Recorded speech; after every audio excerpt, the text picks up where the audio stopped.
ఉవే పొడుతుడు ఉవే రాత్రి అరెగు ఫోన్ బతుందండల ఆరు తక్షణ ఐక కార్య ప్రవృత్తి ఆపించిన వ్యక్తి ఇత్తల ಅರೆಗೆ ದಾಂಡೇಲಿ ಪಂಪಿನಂಚಿನ ಒಂಜಿ ಊರುಗುಲ ಪೇರೆಂಟ್ ಐಕೋಸ್ಕರ ಐನಾತು ಬೇಗರ ಒಂಜಿ ಮಾನದಿಗಿನ ಮಲ್ತೊಂದು ವೇದಿಕೆ ದಾರ ನಿಂಕುಲು ಕಡಪುಂಡು ಬರುದಿಲ್ಲ ಈಶ್ವರನ ಈ ಒಂಜಿ ಪೊರ್ಲದ ಮಾನದಿಗಿನ ಬಾರಿ ಪೊರ್ಲಡು ಶಕ್ತಿ ಅಂತಾರಾಷ್ಟ್ರೀಯ ಮಾತಾಡತ್ತೆ ಆರು ಬೋನಲ್ಪ ಪೂರ ಬಂಗಾರಾವಡೆ ಪಂಪು ಚಿತ್ರ ಒಂಜಿ ಪೊರ್ಲ ಪಾತ್ರ ದೊರಟ ಒಂಜಿ ವೇದಿಕೆ ಅರೆಗೆ ಮಾನದಿಗೆ ಮಲ್ಪು ಚಿತ್ರ ಒಂಜಿ ಭಾಗ್ಯ ಎಂಕ್ಲೆ ಒದಗದು ಬೈದ್ರೆ ಈ ಮೂಜಿ ಮಾಮಲ್ಲ ಸಾಧಕರಿಗ್ಲ ಕುಡರ ಬೊಕ್ಕರ ಬದಳೆ ರಟ್ಟಿ ಕೈನ ಮಿತ್ತು ತೆರ್ತದು ಒಂಜಿ ಜೋರಾದ ಒಂಜಿ ಕೈ ಚಪ್ಪಾಳಿನ ಕೊರತು ನನ್ನಂತ ಮಕ್ಕಳ ಈ ಸಾಧನೆ ನನ್ನಂತ ಮಿತ್ತು ವರಿಯಡು ನನ್ನಂತ ನಿಕ್ಲೆರ್ದು ಒಂಜಿ ಜೀವ ಅದಪ್ಪು ಅತ್ತಂದಾಂಡ ನಿಕ್ಕಲ ಸಾಧನೆ ನನ್ನಂತ ಬಂದೋಡು ಬಂದದ ಮತ್ತು ಸೇವಾ ಬ್ರಿಗೇಡ್ ಕೊಳಲಿ ಅಂಚಿನ ಹೆಲ್ಪಿಂಗ್ ಫ್ರೆಂಡ್ಸ್ ಕೊಳಲಿ ತಂಡದ ಮಾತ ಸದಸ್ಯದ ಮತ್ತು ಐನಾತ್ ಬೇಗ ಮಿತ್ತ ಚಾವಡಿಗೆ ಬಾಡು ಬಂದು ಭಿನ್ನ ಮತ್ತು ಎಲ್ರಿಗೂ ನಮಸ್ಕಾರ. ಈ ಗ್ರಾಮದ ಹೊಳಲಿಯ ಶ್ರೀ ರಾಜರಾಜೇಶ್ವರಿ ತಾಯಿಯ ಪಾದ ಕಮಲಕ್ಕೆ ನಮಸ್ಕರಿಸ್ತಾ ಈ ವೇದಿಕೆಯ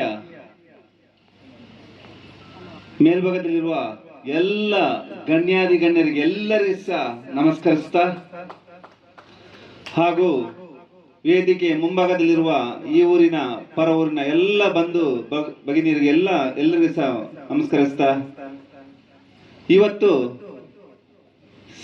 ಸೇವಾ ಬ್ರಿಗೇಡ್ ಮತ್ತು ಹೆಲ್ಪಿಂಗ್ ಫ್ರೆಂಡ್ಸ್ ಇವರು ಜಂಟಿಯಾಗಿ 2ನೇ ವರ್ಷ ಈ ವಾರ್ಷಿಕೋತ್ಸವ ನಡೆಸಿದ್ದಕ್ಕೆ ಅವರಿಗೆ ನಾವು ಶುಭ ಕೊಡ್ತಿದ್ದೇನೆ. ಬಂಧುಗಳೇ ಇಂಥ ಒಂದು ಕಾರ್ಯಕ್ರಮ ಒಂದು ಅರ್ಥಪೂರ್ಣವಾಗಿ ಮಾಡಿದ್ದಾರೆ. ಯಾಕೆಂದ್ರೆ ನಾನಿಲ್ಲಿ ಬಂದಾಗ ಶ್ರೀ ವಿಠಲ್ ನಾಯ್ಕ್ ಕಲ್ಲಡ್ಕ ಅವರ ಗೀತ ಸಾಹಿತ್ಯ ಸಂಭ್ರಮದ ಒಂದು ಹಿತವಚನ ತುಂಬಾ ಶ್ರದ್ಧೆಯಾಗಿ ಮನ ಮುಟ್ಟುವ ತರ ಇತ್ತು. ಏನಂದ್ರೆ ಕಷ್ಟ ಬಂದಾಗ ದೇವರನ್ನೆಲ್ಲ ನೋಡ್ಬೇಕು ಅದನ್ನು ಅವ್ರು ಕರೆಕ್ಟ್ ಆಗಿ ಹೇಳಿದ್ದಾರೆ. ಇಂಥ ಒಂದು ಕಾರ್ಯಕ್ರಮಕ್ಕೆ ಶ್ರೀ ವಿಠಲ್ ನಾಯ್ಕ್ ಕಲ್ಲಡ್ಕ ಆ ತಂಡದಿಂದ ಇವತ್ತು ಗೀತ ಸಾಹಿತ್ಯವನ್ನು ಮಾಡಿಸಿದ್ದಾರೆ. ಇಂಥ ಒಂದು ಸಾಹಿತ್ಯ ಅಂತ ಒಂದು ವೇದಿಕೆಗೆ ಕರೆದ ನನಗೆ ತುಂಬಾ ಸಂತೋಷವಾಯಿತು. ಇಂಥವರನ್ನೇ ಕರೆದು ಇಂಥ 4 ಜನಕ್ಕೆ ಒಳ್ಳೆ ಹಿತವಚನ ಹೇಳಿದ್ರೆ ಇನ್ನೂ ಎಷ್ಟು ನಮ್ಮ ಊರು ಒಳ್ಳೇದಾಗ್ತದೆ ಅಂತ ಹೇಳಲಿಕ್ಕೆ ಬಯಸುತ್ತೇನೆ ಬಂಧುಗಳೇ. ಹಾಗೆಯೇ ವೇದಿಕೆಯಲ್ಲಿರುವ ಎಲ್ಲ ಗಣ್ಯಾದಿ ಗಣ್ಯರಿಗೆ ಸಹ ಇವತ್ತು ಬಂದಿರುವ ಅವರ ಮುಂದೆ ಇವತ್ತು ನಮ್ಗೆ 3 ಜನ ಒಂದು ಸಮಾಜ ಸಾಧಕರಿಗೆಂದು ಸಾಧನೆ ಮಾಡಿದವರಿಗೆ ಸನ್ಮಾನಿಸಿದ ಇವತ್ತು ಸೇವಾ ಬ್ರಿಗೇಡ್ ಮತ್ತು ಹೆಲ್ಪಿಂಗ್ ಫ್ರೆಂಡ್ಸ್ ಅವರಿಗೆ ನಾನು ಹೃದಯಪೂರ್ವಕ ಕೃತಜ್ಞತೆ ಸಲ್ಲಿಸ್ತಾ ಇದ್ದೇನೆ. ಯಾಕೆಂದ್ರೆ ಇದು ಮರೆಯದ ಕ್ಷಣ. ಯಾಕೆಂದ್ರೆ ಸೇವಾ ಬ್ರಿಗೇಡ್ನವರು ಹೆಲ್ಪಿಂಗ್ ಫ್ರೆಂಡ್ಸ್ ನವರು ಅವರು ಸಹ ಒಂದು ಎಷ್ಟೋ ಕಷ್ಟ ಇದ್ದವರಿಗೆ ಎಷ್ಟೋ ನಿರ್ಗತಿಕರಿಗೆ ಎಲ್ರಿಗೂ ಸಹ ಅವರ ಕೈಯಲ್ಲಿ ಸಮಾಜ ಸೇವೆಯನ್ನು ಗುರುತಿಸಿ ಯಾರು ಸಮಾಜದಲ್ಲಿ ಕಷ್ಟದಂಗೆ ಸಮಾಜ ಸೇವೆ ಮಾಡ್ತಾರೆ ಅವರನ್ನೇ ಕರೆದು ಇವತ್ತು ಸನ್ಮಾನಿಸಿದಿರಿ. ಅವರಿಗೆ ಇನ್ನಷ್ಟು ಈ ಹೊಳಲಿಯ ಆ ತಾಯಿಯ ಆಶೀರ್ವಾದ ಸದಾ ಇರಲಿ, ಅವರ ತಂಡ ಇನ್ನಷ್ಟು ಒಳ್ಳೆ ರೀತಿಯಲ್ಲಿ ಬರಲಿ ಅಂತ ನಾನು ದೇವರಲ್ಲಿ ಪ್ರಾರ್ಥನೆ ಮಾಡ್ತೇನೆ. ಹೆಲ್ಪಿಂಗ್ ಫ್ರೆಂಡ್ಸ್ ನ ನಮ್ಮ ಫ್ರೆಂಡ್ಸ್ ಒಬ್ರು 2 ವರ್ಷದಿಂದ ವೇಷ ಹಾಕಿದ ದುಡ್ಡನ್ನು ಕೊಡ್ಲಿಕ್ಕೆ ನಂಗೆ ಸಹ ಫೋನ್ ಮಾಡಿದ್ರು. ಆದ್ರೆ ಬರ್ಲಿಕ್ಕೆ ಆಗಿಲ್ಲ. ಆ ತಂಡಕ್ಕೂ ಅವರಿಗೆ ಸಹ ಇನ್ನಷ್ಟು ಒಳ್ಳೇದಾಗ್ಲಿ, ಈ ಕೆಲಸ ಮಾಡ್ಲಿಕ್ಕೆ ಅವರ ದೇವರು ಇನ್ನು ಆರೋಗ್ಯ ಕೊಡ್ಲಿ ಅಂತ ನಾನು ದೇವರಲ್ಲಿ ಪ್ರಾರ್ಥನೆ ಮಾಡ್ತೀನಿ. ಬಂಧುಗಳೇ, ನಾನು ಹೆಚ್ಚಿಗೆ ಮಾತಾಡ್ಲಿಕ್ಕೆ ಹೋಗುದಿಲ್ಲ. ಯಾಕೆಂದ್ರೆ ಬೆಳಿಗ್ಗೆ ಎದ್ರೆ ನನ್ಗೆ ದಿನಡಿ ಕಾಲ್ ಬರೋದು ಯಾರಾದ್ರೂ ನೀರಿಗೆ ಬಿದ್ದದ್ದೇ. ಈಗೀಗ ಯುವ ಪೀಳಿಗೆಗಳು, ಯುವಕರು ಅಥವಾ ಮನೆಯಲ್ಲಿ ಏನಾದ್ರೂ ಕಷ್ಟ ಅಂತ ಗೊತ್ತಾದ್ರೆ ಹೋಗಿ ನೀರಿಗೆ ಬಿದ್ದು ಆತ್ಮಹತ್ಯೆ ಮಾಡ್ಕೊಳ್ಳೋದು, ಇದನ್ನು ತುಂಬಾ ಮಾಡ್ತಾ ಇದ್ದಾರೆ ಬಂಧುಗಳೇ. ಅದು ಸಹ ಈಗ ಬೇಸಿಗೆ ರಜೆಯಲ್ಲಿ ಸಹ ಮಕ್ಕಳು ಆಟ ಆಡ್ಲಿಕ್ಕೆ ಹೋದಾಗ ಎಷ್ಟೋ ಮಕ್ಕಳು ನೀರಿಗೆ ಬಿದ್ದದ್ದು. ಯಾಕೆಂದ್ರೆ ಈ ತಿಂಗಳಲ್ಲಿ ನನಗೆ ಸುಮಾರು 10 ದೇಹಗಳು ನೀರಿಗೆ ಬಿದ್ದದ್ದೇ ಫೋನ್ ಬಂದಿದೆ. ಈಗ ಸಹ ಒಂದು ಫೋನ್ ಬರ್ತಾ ಉಂಟು. ನಮ್ಮ ದಾಂಡೇಲಿಯಲ್ಲಿ ಹಾಗೆ ನಮ್ಮ ಮೈಸೂರಲ್ಲಿ 2 ಕಡೆ ಸಹ ದೇಹ ಸಿಗುದಿಲ್ಲ ಅಂತೇಳಿ. ಬಂಧುಗಳೇ, ಆದಷ್ಟು ಎಲ್ಲ ತಾಯಿಂದ್ರು ಸಹ ತಮ್ಮ ಮಕ್ಕಳು ಈಜು ಕಲಿಬೇಕು. ಯಾಕೆಂದ್ರೆ ಈಜು ಗೊತ್ತಿಲ್ಲದ ಎಷ್ಟೋ ಮಕ್ಕಳು ಪ್ರಾಣ ಹೋಗ್ತಿದೆ. ಒಂದು ಇವತ್ತಿಗೆ 2 ವಾರ ಆಗಿರ್ಬೋದು, ಒಂದು ಮುಸ್ಲಿಂ ಸಮುದಾಯದ ಒಂದು ತಂದೆ ಮತ್ತೆ ಮಗ ನಮ್ಮ ಭದ್ರಾವತಿಯ ಲಕ್ಕೊಳಗ ಆಟ ಆಡ್ತಾ ಇದ್ದ. ಫ್ಯಾಮಿಲಿ ಬಂದಿದೆ, ಆದ್ರೆ ಆ ಮಗ ಸುಮಾರು 55 ಅಡಿಗೆ ಆಳಕ್ಕೆ ಹೋಗಿಬಿಟ್ಟಾಯ್ತು. ಆದ್ರೆ ತಂದೆ ಹಾರ್ತಾರೆ, ತಂದೆಗೆ ಈಜು ಬರುವುದಿಲ್ಲ. ನನ್ಗೆ ಕರೆ ಬರ್ತದೆ ಸಂಜೆ 5 ಗಂಟೆಗೆ, ದೇಹ ಎಲ್ಲ ಹುಡುಕಾಡಿದ ಸಿಕ್ಕಿಲ್ಲ ಅಂತೇಳಿ. ಅದೇ ಸಂಜೆ ನಾನು ಹೋಗಿದ್ದೇನೆ ಭದ್ರಾವತಿ ಲಕ್ಕೊಳ್ಳಿ ಡ್ಯಾಮಿಗೆ. ಹೋದಾಗ ರಾತ್ರಿ 1:30 ಗಂಟೆ ಆಗಿದೆ ಅಲ್ಲಿಗೆ. ಅಲ್ಲಿ ತುಂಬಾ ಜನ, ಯಾಕೆಂದ್ರೆ ಒಂದು ದೇಹ ತಂದೆ ಮಗನ ಸಿಗಿಲ್ಲ ಅಂದ್ರೆ ಎಂತ ಬೇಸರ. ಆ ತಂದೆ ತಾಯಿ ಎಷ್ಟು ಅಳ್ತಾರೆ.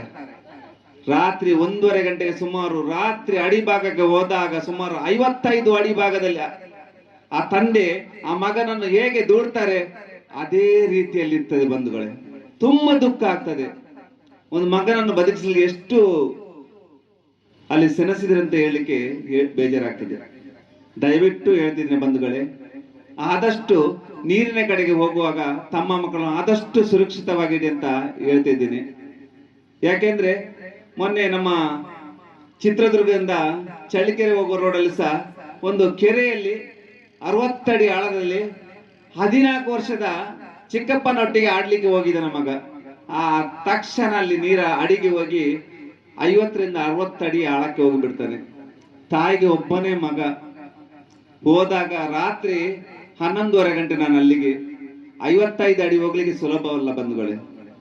ನಮ್ಗೆ 10 ಅಡಿ ಹೋದ್ರೆ ಕಿವಿಯಲ್ಲಿ ನೋವಾಗಿ ರಕ್ತ ಬರ್ತದೆ. ಆದ್ರೆ 55 ಅಡಿಯಲ್ಲಿ ಆ ಎಷ್ಟೋ ಹಳೆಯದು, ಸುಮಾರು 60 ವರ್ಷ ಅದಕ್ಕೆ ನೀರು ಬರಲಿಲ್ಲ ಫುಲ್ ಆಗ್ಲಿಕ್ಕೆ, ಅಷ್ಟು ನೀರು ತುಂಬಿದೆ. ಆ ನೀರು ಅಡಿಗೆ ಹೋಗುವಾಗ ಆ ದೇಹ ಒಂದು ಮರದ ಅಡಿಭಾಗದಲ್ಲಿ ಸಿಕ್ಕಾಕೊಂಡಿದೆ. ಯಾಕೆಂದ್ರೆ ಬೆಳಿಗ್ಗೆಯಿಂದ ಇಡೀ ಆ ಫೈರ್ ಬ್ರಿಗೇಡ್ ನವರು ಕೊಕ್ಕೆ ಹಾಕಿ ಆ ಅಡಿಭಾಗದಿರೋ ಮರ ಎಲ್ಲ ತೆಗೆದು ಆ ಮಗನ ಮೇಲೆ ಬಿದ್ದಿದೆ. ಯಾಕೆಂದ್ರೆ ಸಿಗುದಿಲ್ಲ ಹುಡುಗ. ಆ ತಾಯಿಗೆ 9 ತಿಂಗಳು ಹೆತ್ತು ಹೊತ್ತು ಸಾಕಿ 14 ವರ್ಷ ತುಂಬುವಾಗ ಮಗ ಕೈ ಚೀಲಿದ್ರೆ ಎಷ್ಟು ಬೇಸರ ಆಗ್ತದೆ ಬಂಧುಗಳೇ. ಆ ತಾಯಿಯ ಅಳು ನೋಡ್ಲಿಕ್ಕೆ ಆಗುದು, ಅಷ್ಟು ಅಳ್ತಾ ಇದ್ದಾರೆ ಮನೆಯಲ್ಲಿ. ದಯವಿಟ್ಟು ನಿಮ್ಮ ಮಕ್ಕಳನ್ನು ಸುರಕ್ಷಿತವಾಗಿದೆ ಅಂತ ಎಲ್ರಿಗೂ ನಾನು ಕೈ ಮುಗ್ತಾ ಇದ್ದೇನೆ. ಯಾಕೆಂದ್ರೆ ಇವತ್ತು ನಮಗೆ ಬೆಳಿಗ್ಗೆ ಆದ್ರೆ ಇದೇ ಕಾಲ್ ಬರೋದು, ಆದಷ್ಟು ಕಮ್ಮಿ ಆಗ್ಲಿ ಅಂತ ಹೇಳ್ತೀನಿ. ಯಾಕೆಂದ್ರೆ ಮತ್ತೊಂದು ವಿಷಯ, ಯಾರಾದ್ರೂ ಸಮಾಜ ಸೇವಕರು ಏನಾದ್ರೂ ಕೆಲಸ ಮಾಡಿದ್ರೆ ಅವರ ಕಾಲೆಳೆಯವರೇ ಹೆಚ್ಚಿರೋದಿಲ್ಲ. ಆದ್ರಿಂದ ದಯವಿಟ್ಟು ಸಮಾಜ ಸೇವೆ ಮಾಡುವವರಿಗೆ ಆದಷ್ಟು ನೀವು ಸ್ಫೂರ್ತಿ ತುಂಬಿಸಿ ಅವರ ಕಾಲೆಳೆಯುವ ಕೆಲಸ ಮಾಡಬೇಡಿ. ಯಾಕೆಂದ್ರೆ ಅವ್ರು ಹೋದಾಗ, ಯಾರಾದ್ರೂ ಕಷ್ಟದಲ್ಲಿ ಬಂದಾಗ ನೀವು ಅವರಿಗೆ ಆಹಾರ ಅಂತ ಕೇಳಿ ಬಂದಾಗ ನೀವು ಅವರಿಗೆ ಕೊಡ್ಲಿಕ್ಕೆ ಆಗಿಲ್ಲ ಅಂತ ಹೇಳಿದ್ರೆ, ಯಾರು ಅವರಿಗೆ ಊಟ ಆಹಾರ ಕೊಡ್ತಾರೆ ಅವರ ಮನೆ ದಾರಿಯನ್ನು ತೋರಿಸಿ. ಆವಾಗ ಖಂಡಿತವಾಗೂ ನಮ್ಮ ಸಮಾಜ ಖಂಡಿತವಾಗಿ ಒಳ್ಳೇದಾಗ್ತದೆ.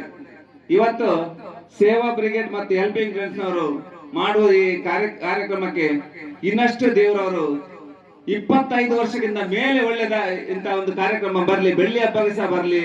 ಅವರ ಜೊತೆಗೆ ಇಲ್ಲಿರುವ ಸ್ವಯಂ ಸೇವಕರು ಇನ್ನಷ್ಟು ಸೇರಿ ಇಂತ ಕಾರ್ಯಕ್ರಮ ಇನ್ನಷ್ಟು ಮಾಡಿ ಅಂತ ಎಲ್ರಿಗೂ ನಾನು ಕೈ ಮುಗಿತಾ ಇದ್ದೇನೆ ಬಂಧುಗಳೇ. ಯಾಕೆಂದ್ರೆ ನನ್ನಲ್ಲಿ ಸಹ ಈಗ ಸಹ 3 ಆಂಬುಲೆನ್ಸ್ ಇದೆ. ಆ 3 ಆಂಬುಲೆನ್ಸ್ ನಡೆಸಲಿಕ್ಕೆ ಎಷ್ಟು ಕಷ್ಟ ಆಗ್ತದೆ ಅಂದ್ರೆ ನನ್ಗೆ ಗೊತ್ತು. ಆದ್ರೆ ಇವತ್ತು ನನ್ಗೆ ಸಹ ಒಂದು ಕನಸಿತ್ತು, IC ವೆಂಟಿಲೇಷನ್ ಡಿ ಲೆವೆಲ್ ಮಾಡ್ಬೇಕಂತ. ಯಾಕೆಂದ್ರೆ ನನ್ನ ಕಣ್ಣು ಮುಂದೆ ಒಂದು 6 ವರ್ಷದ ಮಗ ಉಡುಪಿಯಿಂದ ಬೆಂಗಳೂರು ಕರ್ಕೊಂಡು ಹೋಗ್ಲಿಕ್ಕೆ ಡಿ ಲೆವೆಲ್ ಆಂಬುಲೆನ್ಸ್ ಇಲ್ಲದೆ ಮೃತಪಡ್ತಾನೆ. ಆವಾಗ ಇವತ್ತು 3 ದಿನ ಆಗಿದೆ ಅಷ್ಟೇ.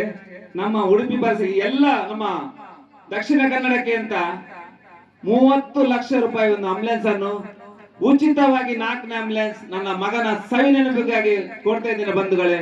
ಎಲ್ರು ಅದರ ಉಪಯೋಗ ಪಡಬಹುದು ಡಿ ಲೆವೆಲ್ ಆಗಿ. ಯಾಕೆಂದ್ರೆ ಯಾವತ್ತಿದ್ರೆ ಒಬ್ಬರ ಪ್ರಾಣ ಹೋಗ್ಬಾರ್ದು.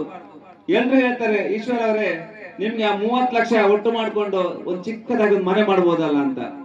ಆದ್ರೆ ನನ್ನ ಮನೆಯಲ್ಲಿರುವ 2 ವಿಶೇಷ ಚೇತನ ಮಕ್ಕಳು, ನನ್ನ ಹೆಂಡತಿ, 4 ಜನ ಒಂದು ಚಿಕ್ಕ ಮನೆಯಲ್ಲಿ ಇರ್ಬೋದು. ಆದ್ರೆ ಇವತ್ತು ಆಂಬುಲೆನ್ಸ್ ಮಾಡಿದ್ರಿಂದ ಎಷ್ಟೋ ಜೀವಗಳು ಉಳಿತದೆ.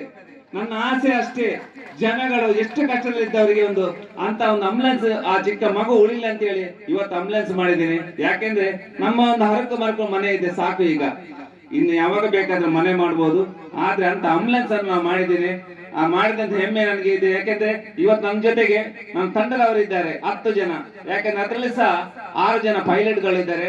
ಅವರೆಲ್ಲರೂ ಸಹ ಕೂಲಿ ಕೆಲಸ ಮಾಡಿ, ಯಾಕಂದ್ರೆ ಅವರು ಸಹ ಆಟೋ ರಿಕ್ಷಾ ಅಲ್ಲಿ ಬೋಟಲ್ಲಿ ಬಂದ ಕೆಲಸ ಮಾಡ್ತಾ ಇದ್ದಾರೆ. ಅವರು ಸಹ ನನ್ನ ಸಾಥ್ ಆಗಿದ್ದಾರೆ. ಅವ್ರ ಜೊತೆಗೆ ಇವತ್ತು ಆಂಬುಲೆನ್ಸ್ ಮಾಡಿದ್ದೀನಿ. ಇದಕ್ಕೆಲ್ಲ ನಿಮ್ಮೆಲ್ಲ ಆಶೀರ್ವಾದ ಇರಲಿ ಅಂತ ಹೇಳ್ತಾ, ಇನ್ನು ಸಹ ಇಂಥ ಒಂದು ಸೇವಾ ಬ್ರಿಗೇಡ್ ತಂಡದ ಅಧ್ಯಕ್ಷರು ಹಾಗೂ ಸರ್ವ ಸದಸ್ಯರಿಗೆ ಸಹ ನಾನು ಕೈ ಮುಗಿದು ವಂದಿಸ್ತಾ, ಇನ್ನಷ್ಟು ಒಳ್ಳೇದಾಗ್ಲಿ. ನಾನೀಗ ದಾಂಡೇಲಿ ಕಡೆಗೆ ಒಂದು ಕೇಸಿಗೆ ಹೋಗ್ತಿದ್ದೀನಿ. ಆ ದೇಹ ಸಿಗ್ಲಿ, ನಿಮ್ಮೆಲ್ಲರ ಆಶೀರ್ವಾದ ಇರ್ಲಿ ಅಂತ ಹೇಳ್ತಾ ನನಗೆ ಮಾತಾಡಲು ಅವಕಾಶ ಮಾಡಿಕೊಟ್ಟು ನಿಮಗೆ ವಂದಿಸ್ತಾ, ಜೈ ಹಿಂದ್, ಜೈ ಕರ್ನಾಟಕ ಮಾತೆ. ಇದು ಗೋಪಿ ಚಿಂತನ ಮಲ್ಪು ಚಿತ್ತನ ಕೆಲಸದ ಜವಾದ ಖಂಡಿತವಾದ ಜಯತಿ ಕುಲು ಪಂಪಿಂಚಿತ್ತಿನ ಆ ಪುರಂದಪ್ಪನ ಆಶೀರ್ವಾದ ಐತೊಟ್ಟಿಗೂ ಮಾತಾ ಗುರು ಹಿರಿಯರ ಆಶೀರ್ವಾದದೊಟ್ಟಿಗೂ ಇಂಚಿ ಪೊಲ್ಲದಲ್ಲಿ ಸಿಗು ನುಡಿ ಪುರ್ಪುರ ಪಟ್ಟಿಂಚ ಶ್ರೀತ ಈಶ್ವರ ಮಲ್ಪೆ ಮೆರಿಗುಡಲ್ ತಿಂಜಿನ ಸೌಮಿತ್ರ ಸಂದೈತ ಬಂತಂದು ನನ್ನ